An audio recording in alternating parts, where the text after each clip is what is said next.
नमस्कार। हिंदू सनातन नववर्ष 2082 की अनंत शुभकामनाएं हम सबको। पतझड़ के बिना बसंत का आनंद कहाँ। एक कली को फूल बनकर खिलने के लिए संघर्ष करके प्रस्फुटित नहीं होगी तो फूल कैसे बनेगी। कली को फूटना ही पड़ता है। किसी घर के अंदर हमें प्रवेश करना है तो दरवाजे को धक्का मारना ही पड़ता है। कभी हल्के धक्के से काम चल जाता है, कभी धक्का ज़रा ज़ोर से लगाना पड़ता है। इसी तरह हम सब का जीवन भी संघर्षमय है। अंदर एक ठहराव हो, स्थिरता हो, बाहर चरई बेती के रूप में अनवरत कार्य हम सबको करते रहना चाहिए। पुराने साल का जो भी लेखा जोखा समाप्त हो चुका है। नए साल के लिए हम सब नए सोच, नए उमंग, नए बसंत की तरह हम सब आगे बढ़ते रहें। मेरे जीवन में अभी ऐसे बहुत सारे उदाहरण आए हैं जो भाई बहन अनेकों कारणों से डिप्रेशन में रहे हैं, डिप्रेशन में थे। उनके साथ डिस्कशन हुआ, उनके साथ काम किया और कुछ पॉजिटिव एनर्जी जो हमने अपने गुरुओं से पाया उस माध्यम से हमने उनके साथ शेयर किया है। और आशा करते हैं वो सब अपने अपने अवसादों से बाहर आएंगे, क्योंकि भगवत गीता कहती है, गीता अवसाद से प्रसाद की यात्रा कराती है। अवसाद, अर्जुन को भी अवसाद हुआ था, डिप्रेशन हुआ था। अर्जुन विषाद योग, प्रथम अध्याय का नाम ही अर्जुन विषाद योग है। योग अवसाद से भी हो सकता है। अवसाद में गए बिना तो प्रसाद प्राप्त होता ही नहीं है।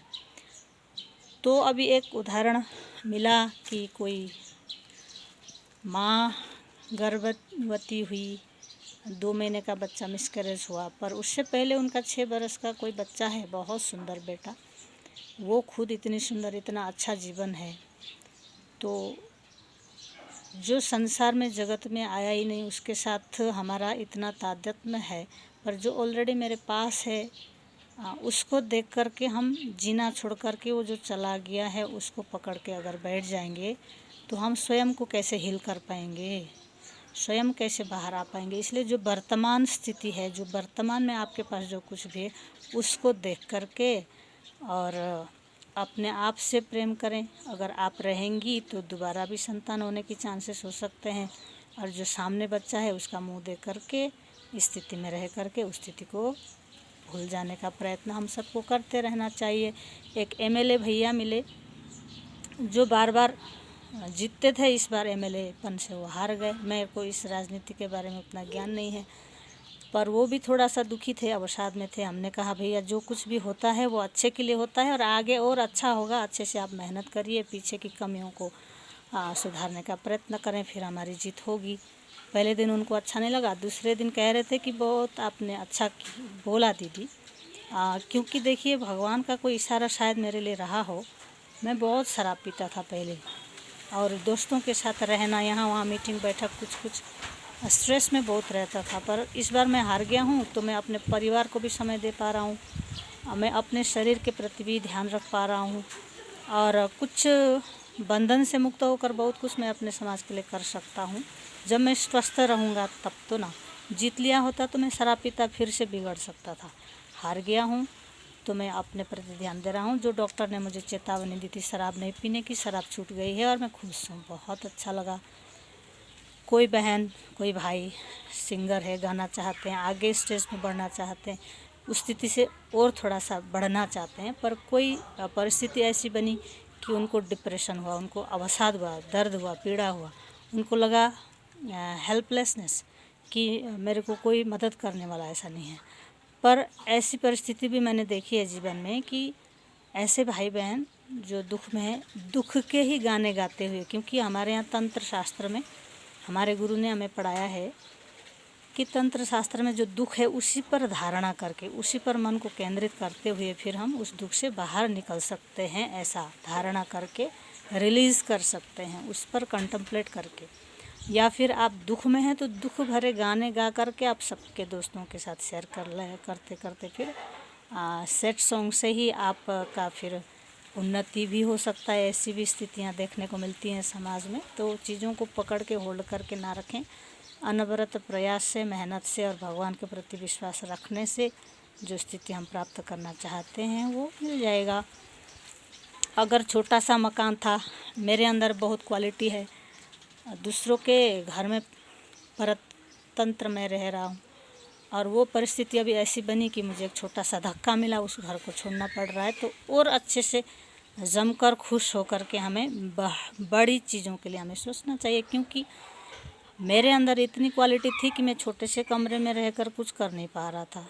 तो भगवान चाहते हैं इस छोटे से धक्के से कि मुझे बड़ा माहौल, बड़ी स्थिति परिस्थिति मिले, जहाँ जा कर के मैं अच्छे से और भी खुल कर के काम कर सकता हूँ। छोटे घर का त्याग करके या परतंत्र वाले घर का परित्याग करके फिर स्वतंत्र होने के लिए परतंत्रता का त्याग तो करना ही पड़ता है। इस उदाहरण से हम सीख सकते हैं। कोई सामाजिक कार्यकर्ता भाई बहन ज़मीन पर रह करके मेहनत कर रहे हैं, उनको कोई स्वार्थ नहीं है, निस्वार्थ सेवा कर रहे हैं। कई बार उनको भी सिस्टम के अंदर बहुत कुछ संघर्ष सहना पड़ता है। तो ऐसे भाई बहनों को भी